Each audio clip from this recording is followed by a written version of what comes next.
সুপ্রিয় দর্শক, আজকে আপনাদের দেখাবো একটি ভেরিয়েবল রেজিস্ট্যান্স এবং যাকে আমরা পটেনশিয়াল রেজিস্ট্যান্সও বলে থাকি। তো ভেরিয়েবল রেজিস্ট্যান্স একটা আমি B15কে নিব আর একটি মসফেট নিব, সেটার নাম হচ্ছে IRFZ44N। এটাকে দিয়ে আমি একটা ভোল্টেজ রেগুলেটর বলতে পারেন, ভোল্টেজ রেগুলেটর বানাবো, যার মাধ্যমে আমি ভোল্টেজটাকে কনভার্ট করতে পারবো, ভোল্টেজটাকে কমাতে পারবো, বাড়াতে পারবো, কন্ট্রোল করতে পারবো। তো চলুন আজকে আপনাদের দেখাবো কিভাবে এই দুইটা পার্টসের মাধ্যমে আমি একটি ভোল্ট রেগুলেটর বানাতে পারি। ব্যাটারি ডিসি ভোল্টকে মানে রেগুলেটর হিসেবে আমরা ইউজ করতে পারবো। সো চলুন দেখা যাক। তো প্রথম অবস্থায় আমরা যে ইমিটার, বেস, গ্রাউন্ড এই তিনটি পোর্ট থেকে এই পোর্টটিকে একটু আলাদা করে নিব। নেওয়ার পর যেটা আমরা করব সাধারণত সেটা হচ্ছে লাইক 2 নাম্বার মসফেটের ফার্স্ট নাম্বার বেসটে এটার 3 নাম্বার বেসের সাথে কানেক্ট করব। 3 নাম্বার বেসের সাথে কানেক্ট করব অ্যান্ড 2 নাম্বার বেসটি আমরা এটার 2 নাম্বার বেসের সাথে মানে ফার্স্ট নাম্বার বেসের সাথে কানেক্ট করব। তো এটা করার জন্য আমরা সাধারণত আমি নর্মালি এইভাবে চেক করে নিই, দেন আমি আপনাদেরকে দেখাবো যে আসলে কীভাবে একটা মাদারবোর্ডের মাধ্যমে সেট আপ করুন, আমরা সেটাও দেখাবো আপনাদেরকে, টেনশন নিয়ে কোনো কারণ নেই।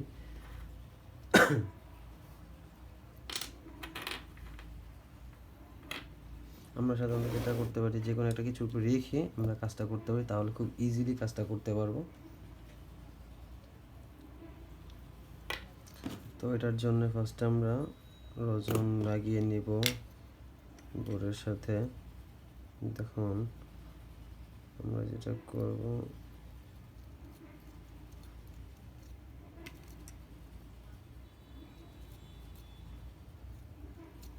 তো আমি যেটা করলাম সেটা হচ্ছে লাগিয়ে নিলাম। তো এটার মধ্যে সেম কাজটি করব। আমি এখানে একটু রজন নিব, নিয়ে এইটা মসফেটটার ফার্স্ট এবং সেকেন্ড পিনটিতে লাগিয়ে নিলাম। লাগিয়ে নেওয়ার পর যেটা আমি করবো সাধারণত সেটা হচ্ছে বোর্ডটা আমি এখানে রাখলাম, রেখে যেহেতু আমার ক্লিপ নেই সো আমি এটাকে এভাবে কাজ করব। আমি বেসটা লাগিয়ে নিলাম, তারপর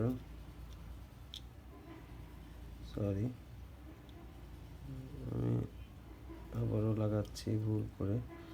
তো ভাবলাম একটু আপনাদেরকে একটু ভালোভাবে দেখানোর জন্য।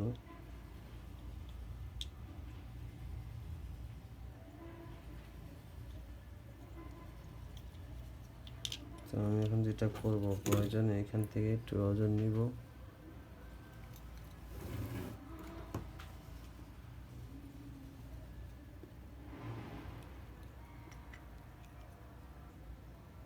আমি যেটা করলাম এখন এইভাবে করে আমি লাগিয়ে নিলাম, দেখতে পাচ্ছেন। সরি।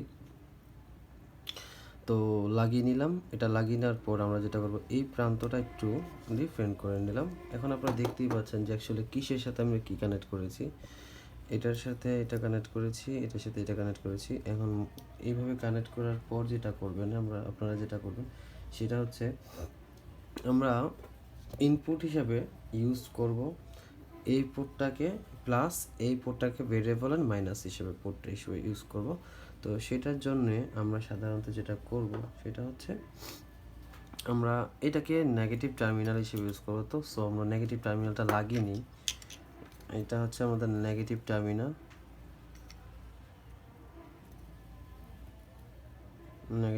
হিসেবে লাগিয়ে নিলাম। এটাকে আমরা পজিটিভ টার্মিনাল হিসেবে লাগাবো। সো পজিটিভ টার্মিনাল হিসেবে এটা আমরা বসিয়ে নিই।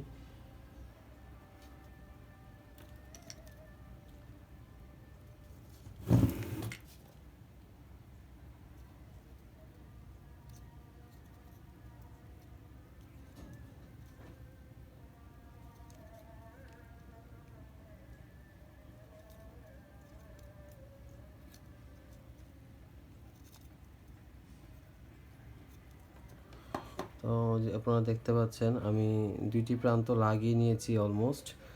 লাগিয়ে নেওয়ার পর যেটা আমি করব সেটা হচ্ছে এই প্রান্ত দুইটা প্রয়োজন একটু বড় করে নেওয়া যায়, সমস্যা নাই। নেওয়ার পর এখন আমি এই দুইটা প্রান্তকে পজিটিভ এবং নেগেটিভ হিসেবে ইউজ করব। ইভেন আমরা আউটপুট হিসেবে ইউজ করব এটাকে গ্রাউন্ড হিসেবে, ইভেন এটাকে পজিটিভ হিসেবে। তো চলুন দেখা যাক আসলে এটা কতটুকু কাজ করে, এটা আমরা আজকে দেখব। তো ফার্স্ট অফ অল আমরা যেটা করব, এটার মধ্যে আমরা একটি মিটারকে লাগিয়ে নেব, সেই মিটারের মাধ্যমেই ফার্স্টে মাপবো। তো মিটারের যে নেগেটিভ টার্মিনালটি আছে সেই টার্মিনালটি আমরা এটার সাথে জুড়ে নিব। ফার্স্ট অফ অল একটু জুড়ে নিই। এটার সাথে জুড়ে নেওয়ার পরে আমরা দেখি যে আসলে এটার ফিডব্যাকটা কী দেয়। ফার্স্টে আমি তাতাল দিয়ে জোড়া দিলাম না, সরি ছুটে যাচ্ছে, আমি তাতাল দিয়ে জোড়া দিয়ে নিচ্ছি। একটু ঝালাই করে নিলে আর ছুটবে না। সো আমরা যদি এটাকে লাগিয়ে নিই, লাগিয়ে নিয়েছি। সো এখন দেখতে পাচ্ছেন প্রিয় দর্শক, আমি এটা অলমোস্ট লাগিয়ে নিয়েছি। আর এটাকে আমরা ফার্স্ট টার্মিনাল হিসেবে লাগাবো। যদি এটাকে লাগাই, এটা লাগানোর পর দেখতে পাচ্ছেন হ্যাঁ এরকমটা হচ্ছে। তো এখন লাগানোর পর আমাদের যেটা হলো, এটাকে নেগেটিভ হিসেবে ইউজ করব, এটাকে পজিটিভ হিসেবে ইউজ করব। আর এই পোর্টটা লাইনটা আসছে কোত্থেকে? ভেরিয়েবল রেজিস্ট্যান্সের 3 নাম্বার পিন থেকে। আর পজিটিভ লাইনটা আসছে আপনার ভেরিয়েবল রেজিস্ট্যান্স থেকে প্রথম পিনটার থেকে, প্রথম টার্মিনাল থেকে। আর মোসফেটের 3 নাম্বার পোর্ট থেকে আসতেছে আমাদের পজিটিভ আউটপুট। আর ইনপুট আসতেছে ভেরিয়েবল রেজিস্ট্যান্সের 3 নাম্বার পোর্ট থেকে ভেরিয়েবল গ্রাউন্ড হিসেবে ইউজ করবো। তো গ্রাউন্ড তো সবসময় একই থাকে, সেই জন্য আমরা ইউজ করলাম। আর আমরা এখন একটা মিটার নিব, যেটা নিয়ে চেক করবো অ্যাকচুয়ালি ভোল্টেজটা কি আসলে আমরা এক্স্যাক্টলি কত পাচ্ছি। তো আমরা ফার্স্টে ভোল্টেজটা কমিয়ে নিলাম। কমিয়ে নেওয়ার পর যেটা করব সেটা হচ্ছে এখান থেকে নেগেটিভ টার্মিনালটার সাথে নেগেটিভ টার্মিনালটা আমরা কানেক্ট করব, এবং পজিটিভ টার্মিনালের সাথে পজিটিভ টার্মিনালটা কানেক্ট করব। কানেক্ট করার পর আমরা যদি চেক করি,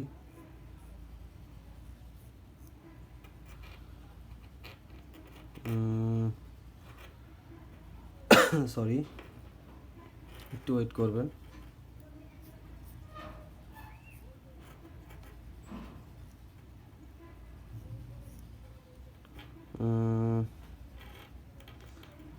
বুঝতে পারতেছি না অ্যাকচুয়ালি প্রবলেমটা কোথায়।